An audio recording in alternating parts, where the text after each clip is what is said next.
Welcome back. In today's video, we're going to talk about the 10 deadliest mistakes that you might be making in your blogging journey. Additionally, we're going to teach you how to fix them, so be sure to watch for the entire length of this video to make sure that you are on track for ranking on Google.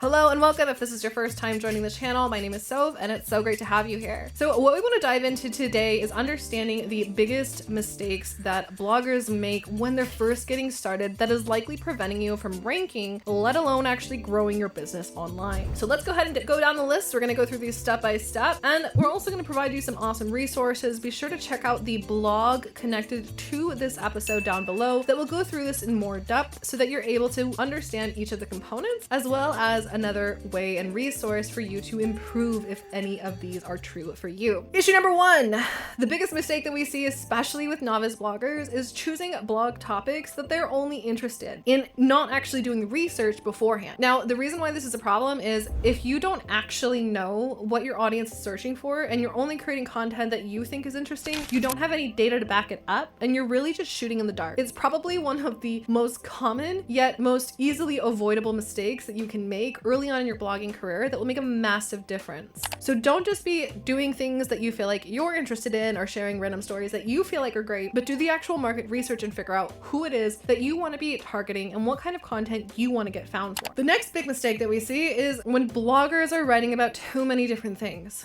And you hear this a lot in many different industries, understanding concepts of niching or narrowing down. And it's similar to blogging, but for a different reason. When you're getting into blogging and you're understanding SEO, you have to understand that Google is trying to figure out how to index you, how to organize you in the library that is the World Wide Web and the internet. And if you're writing content about too many different topics that are too spread apart, it confuses the Google and it confuses search engines, and they don't know how to categorize you, which makes it harder for you to rank. So our recommendation is to start with at least 2 to 3 main topics that are highly or closely related, and start to focus on building a lot of content in those areas so you can get categorized in that specific category first before trying to branch out and going into other topics. Okay, y'all, number 3. So number 3 is something that actually might be a little counterintuitive, especially if your goal with content writing is to actually build a long-term evergreen strategy. And that is only focusing on content that is trending and are relevant in the moment. Now, this might sound like a great idea and makes a lot of sense if you're trying to leverage something like virality, whether it's on YouTube, TikTok, Instagram, or Facebook, and that might actually work. But in the world of SEO marketing, in particular for Google, is that anything that you're writing that's trend related is going to quickly die because it's not something that has longevity built into it, meaning there isn't going to be a high search on the back end of that piece of content. So sure, you may get a spike if you get it early on, but the reality is the time and the energy that you're going to be spending on trend-based content is not going to be beneficial for you or your business in the long term. The next big thing that we see, especially when it comes to writing content, is making sure that you are actually using data and statistics and references inside of your content. Now, this might sound counterintuitive, especially if you're somebody who's coming from the social media background where you don't typically reference data. But the reality is people who are online and going and reading blog content want to understand and see metrics and data that backs up anything and everything that you're saying. So it's important for you to be referencing other blogs, other resources, as well as including data to help improve the quality of your content as well as the user's experience. The next issue that we see tends to happen more along the lines when you're less experienced, and that is when you're not thinking about SEO when you're creating the actual blog content itself. This often happens when you're just opening up a random Google Doc and writing whatever comes to mind without considering any of the research that goes into making sure your content is actually optimized. So it's important to understand that SEO isn't just about keyword stuffing and throwing in a bunch of random words into your content, nor is it about just writing whatever you feel like. It's important to do your research on the front end and see what content is actually ranking on the first page of Google and seeing what the patterns and trends are so that you can create content that's also going to be optimized to potentially rank for that keyword. There are also another amazing tool that you can use to make this process so much easier, which we love. It's called Surfer SEO, and we have an entire tutorial that walks you through this, so be sure to check that out. And we'll put the link down in the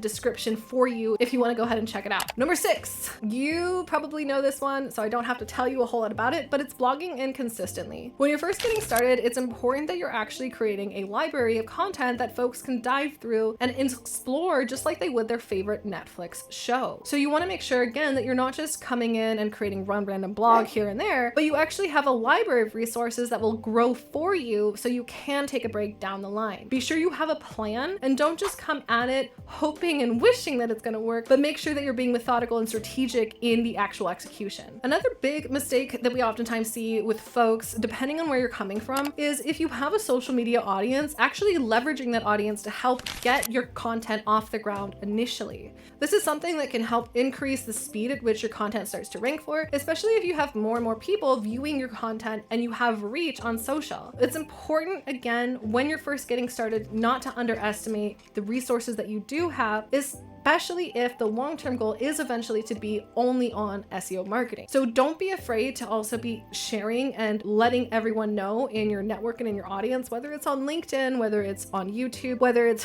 on social media, about the content that you are creating and linking back to the actual content on your blog. Finally, a big one, which is a little bit more of an advanced tip and goes beyond just basic blogging, is understanding that you should also be including links and ways for folks to stay in your world. Now, this is probably blogging 101 and or marketing 101 if we're talking about this as a business strategy, but it's again not something that we think about as far as how we're going about creating our content. So you want to make sure you have some way for folks to actually opt in and subscribe to your email list so that you can stay in touch with them, of course, with consent and relevant content that keeps them coming back for more. Your blog and your website getting a lot of traffic is great, but it doesn't mean anything if you don't actually have a way to capture the people who are continuing to come back so that they might be interested in buying other products or services that you have to offer. Number 9, when you're creating content that is quality content you want to be ranking for. Now, you don't want to just throw out a piece of content that you haven't actually taken the time to proofread and go through and check to make sure the formatting, the grammar, and the content in it is all relevant, especially in today's day and age, at the time of this recording, 2024, when AI is such a big part of our lives. It's important that you're not just using AI to create content without checking it, but you're also checking your content to make sure that it is formatted correctly, it's cohesive, it's coherent, it makes sense, that the grammar is correct, and that the spelling is also there. Making sure your content headings are all in the right place is also a quick and easy way for you to improve the overall score of your piece of content. So don't be impatient in this process. Take your time and be sure to go through each piece of content with a fine-tooth comb to make sure that all of the content is created correctly and formatted correctly. All right, number 10. So if you made it this far, I'm sure by now you probably have a laundry list of things to do to go ahead and clean up your blogging strategy. But this last one is pretty simple and straightforward, and it's just making sure that you are repurposing your content and sharing it on other platforms. One of the favorite platforms that we love to use, and our two I should mention, are YouTube and Pinterest. The reason being is these are both SEO-based platforms that actually use search and search engines to drive more traffic to your blog. So repurposing your blog into pins like you can see here, and are repurposing and creating content like this video here that also references this blog is another great way for you to continue to push additional traffic by leveraging other search engines to continue to grow your audience and your reach. So hopefully this has been a helpful video. If it has, please give it a thumbs up. If you know somebody who wants to learn more about SEO, be sure to send them this channel and hit subscribe down below. If you want to go deeper into understanding how SEO works for your business and how you can grow a business that's social media optional, be sure to check out the free SEO introductory course linked in the description below this video. That's it for today, folks, and I hope to see you soon in one of our newest videos.